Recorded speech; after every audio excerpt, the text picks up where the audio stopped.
स्वागत है सभी का मेरे YouTube चैनल पर KNL कोचिंग। आज मैं आप लोगों के लिए लेसन प्लान कैसे क्लासरूम के अंदर प्रेजेंट करते हैं, आज वो टॉपिक लेकर आया हूँ। बहुत बच्चों की डिमांड थी, सर आप एक बार ये बता दीजिए भाई हम क्लासरूम के अंदर जाके लेसन प्लान को कैसे प्रेजेंट करें। तो वो प्रेजेंटेशन मैं आप लोगों के सामने आज लेकर आया हूँ। इस वीडियो को पूरा देखना, आपको पूरा समझ में आ जाएगा हमने क्लासरूम के अंदर क्या क्या करना होता है। तो चलिए स्टार्ट करते हैं। सबसे पहले जब हम क्लासरूम के अंदर एंट्री करते हैं, क्लासरूम के अंदर जब हम एंट्री करते हैं प्रैक्टिकल देने के लिए, तो सबसे पहले हमें अपना अभिवादन करके बच्चों के साथ में good morning students, good afternoon students, ये करने के बाद फिर सबसे पहले हमें क्या करना होता है, अपनी जो फाइलें हैं लेसन प्लान वाली और एक जो फोल्डर में हम लेसन प्लान जो प्रेजेंट करना है वो लेकर आते हैं, वो सबसे पहले हमें बैक साइड में, क्लास के बैक साइड में एक निश्चित जगह बनाई होती है, तो वहाँ पे हमने वो फाइल्स अपनी रखनी होती है। और उसके बाद हमने यहाँ पे अपना पीटी रोल नंबर XYZ, जो भी हमारा पीटी रोल नंबर है, यूनिवर्सिटी का रोल नंबर, ध्यान रखना जब भी हम क्लासरूम के अंदर प्रैक्टिकल के दौरान अगर रोल नंबर लिखना है तो हमें केवल यूनिवर्सिटी का रोल नंबर लिखना होता है। तो यहाँ पे जो भी हमारा रोल नंबर है हमने उसको लिख देना होता है। उसके बाद में हमारा सब्जेक्ट, अब सब्जेक्ट हम जो क्लासरूम के अंदर टीच करने के लिए आए हैं, जो हमारा टीचिंग सब्जेक्ट है, तो वो लिखना होता है। जैसे फॉर एग्जांपल अगर मैं आपके सामने बात करूँ SST, आज हम SST के बारे में पढ़ने वाले हैं, तो मैं SST का टॉपिक आज लेकर आया हूं आप लोगों के सामने। तो SST हमने यहाँ पे सब्जेक्ट लिख दिया। उसके बाद हमें अपनी क्लास चेंज करनी होती है। मान लो मैंने 7th क्लास का टॉपिक लिया है, उसके बाद में टाइमिंग क्या रहेगी, 35 से 40 मिनट। उसके बाद में डेट क्या है, जैसे मान लो आज 26 है, प्रैक्टिकल आप मान लो जिस भी तारीख को दे रहे हो तो वो डेट यहाँ पे आ जाएगी। अब उसके बाद में हमें क्या करना होता है, पीके टेस्टिंग करनी होती है। अब पीके टेस्टिंग क्या है, जो आप टॉपिक लेकर आए हो, देखा है मैंने यहाँ पे टॉपिक नहीं लिखा, तो जो आप टॉपिक लेकर आए हो तो सबसे पहले हमें वो टॉपिक के संबंध में, टॉपिक से पहले जो भी क्वेश्चन बनते हैं वो बच्चों से पूछ लेने हैं। जैसे फॉर एग्जांपल मान लो मैं किसी बच्चे को खड़ा करता हूँ, बेटा आपका क्या नाम है, बच्चे ने बता दिया सर सुरेश, या कोई भी नाम जो भी वो बताता है उसने बता दिया। उसके बाद मैं बोलूँगा बेटा आप कहाँ से आते हो, बच्चे ने बताया सर मैं करनाल से आता हूँ। अच्छा ठीक है बेटा बैठ जाओ। अच्छा दूसरे बच्चे से पूछ लिया, हाँ बेटा अगर मान लो स्कूल से और करनाल जाने में, स्कूल से और करनाल जाने के लिए हम किस साधन का प्रयोग करते हैं, बच्चा बताएगा जाहिर सी बात है स्कूल बस या अपनी बाइक या अपनी कार। अच्छा तो ठीक है बेटा, यानी स्कूल बस, तो हमने क्या लिख दिया यहाँ पे, स्कूल बस, या बच्चे ने बता दिया कार, या बच्चे ने बता दिया मोटर साइकिल। ठीक है, तो ये बच्चे ने बता दिया, अब हम उसको बैठाएंगे, बहुत अच्छा बेटा बैठ जाओ। फिर दूसरे बच्चे से पूछ लिया, अच्छा बेटा आप एक बात बताओ, मान लो हमें कहीं पे जाना है और रास्ते में अगर मान लो नदी पड़ती है या रास्ते में समुद्र पड़ता है या रास्ते में कोई नहर पड़ती है, तो हम उसको कैसे क्रॉस करेंगे। बच्चा बताएगा सर नाव से क्रॉस कर सकते हैं, सर समुद्री जहाज से क्रॉस कर सकते हैं। ठीक है बेटा बैठ जाओ, बहुत अच्छा। अच्छा हाँ बेटा आप खड़े हो ना, आप ये बताओ अगर हमें एक देश से दूसरे देश के लिए जाना है तो हम किन साधनों का प्रयोग कर सकते हैं। मोटरसाइकिल जा नहीं सकती, कार जा नहीं सकती, बस जा सकती है लेकिन टाइम ज़्यादा लगता है। तो बच्चे क्या बताएंगे, अगर हम एक देश से दूसरे देश जाते हैं ना सर, तो हम यूज करते हैं हवाई जहाज,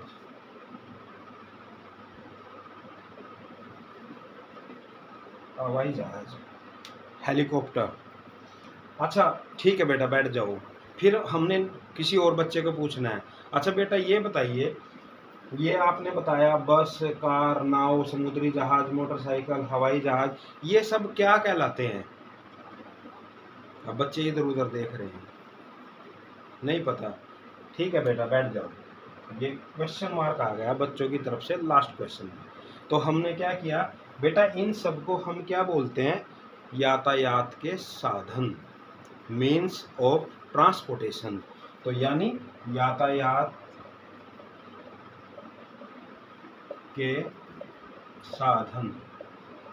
ठीक है, अब ये था काम, और फिर आप लोगों ने क्या करना है, जो ये है अब हमने इसको रफ कर देना है,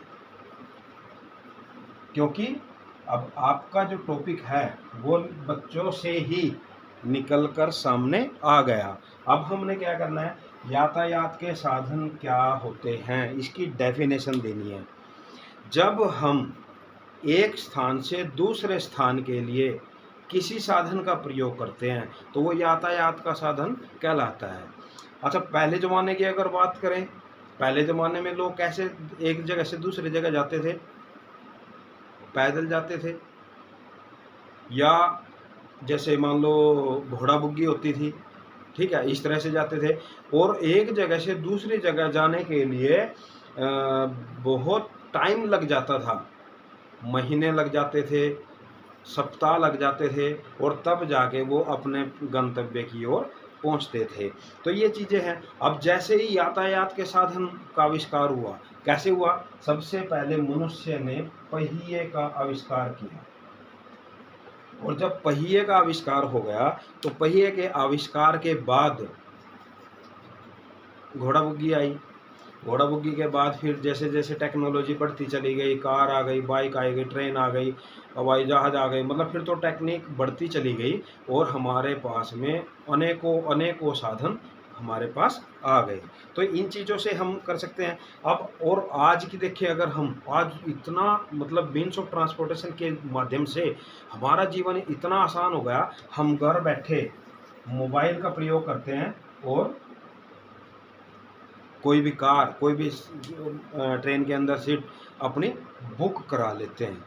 मतलब इतनी टेक्नोलॉजी बढ़ गई। तो हम जो अपना टॉपिक प्रेजेंट कर रहे हैं ना, तो पी के टेस्टिंग इस तरीके से करनी है, और उसके बाद हमने क्या करना है, फिर उसकी एक्सप्लेनेशन देनी है। और एक्सप्लेनेशन में फिर हमने जो भी उसका एक्सप्लेनेशन दी, और उसमें भी ना हमें अपना जो टॉपिक है अगर इस तरह का लेते हैं तो 2-3 चीज़ों का ध्यान रखना है। एक तो हमें उसके लाभ बताने हैं। मीन्स ऑफ ट्रांसपोर्टेशन के जरिए क्या है, माल को, सामान को एक जगह से दूसरे स्थान पे ले जाना बिल्कुल आसान हो गया। व्यक्ति एक जगह से दूसरी जगह पे बिल्कुल आसान। पहले आपको बताऊं, हमारे जैसे मान लो पत्र व्यवहार होता था, और पत्र व्यवहार में पहले तो पुराने ज़माने में कबूतरों का प्रयोग किया जाता था। उसके बाद में जैसे डाक खाने के लिए इनका प्रयोग किया जाने लगा। कई बार क्या होता है, मान लो किसी के घर में कोई सुखद घटना है, मान लो शादी है, ब्याह है, तो क्या हुआ कि उन्होंने चिट्ठी डाल दी अपने किसी रिश्तेदार को। और कई बार तो ऐसा होता था, शादी हो जाती थी और चिट्ठी तब पहुंचती थी, कितना टाइम लग जाता था। या किसी घर में मान लो दुखद घटना हो गई तो तब पहुंचती थी जब उस व्यक्ति की 13वीं भी हो जाती थी।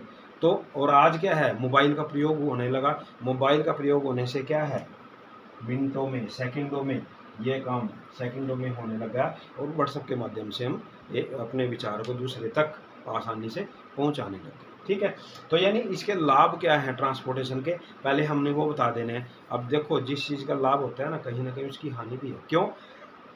सड़कें पहले छोटी होती थी, जैसे जैसे साधन बढ़े, जनसंख्या बढ़ी, सड़कों को चौड़ा किया जाने लगा, और सड़क के दोनों तरफ जो पेड़ लगे होते थे ना, उनकी कटाई शुरू कर दी। सड़कों को चौड़ा किया गया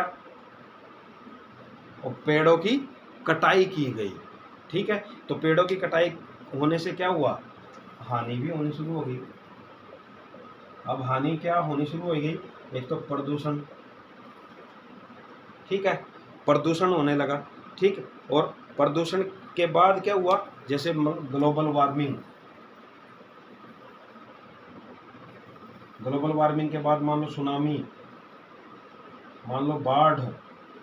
तो ये सारी की सारी चीज़ें क्या कैसे आई, ये सारी की सारी पेड़ों के कटने से ही तो आई। तो यानी हम अपना जो टॉपिक है ना उसको इस तरीके से एक्सप्लेन करेंगे।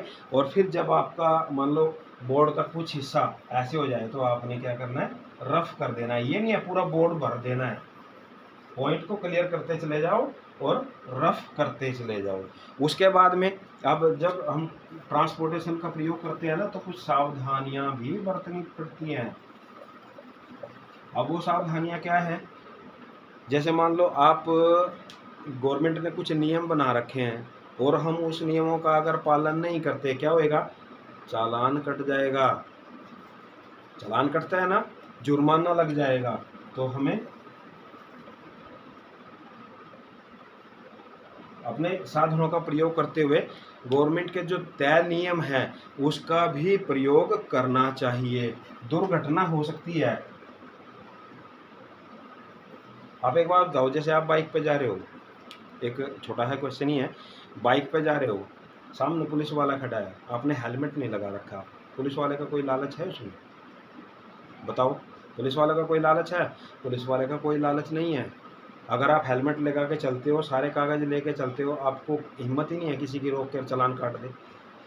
हम लोग खुद गलतियां करते हैं और फिर दोष दूसरे को देते हैं।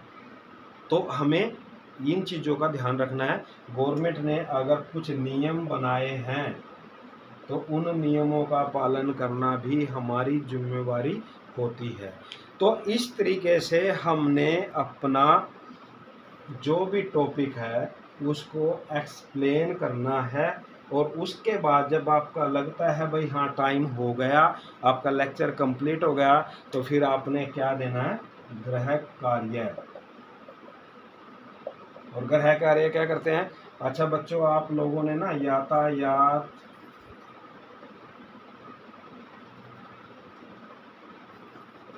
यातायात के साधनों के प्रकार, लाभ और हानि लिख कर लानी है। ये आपका होमवर्क हो जाएगा। और उसके बाद आप क्लासरूम के अंदर बोलो। ठीक है बेटा, आज का हमारा ये टॉपिक था। हमने आज यातायात के साधन के बारे में पढ़ा। Okay, thank you. तो इस तरीके से आपने प्रेजेंट करना है अपना टॉपिक।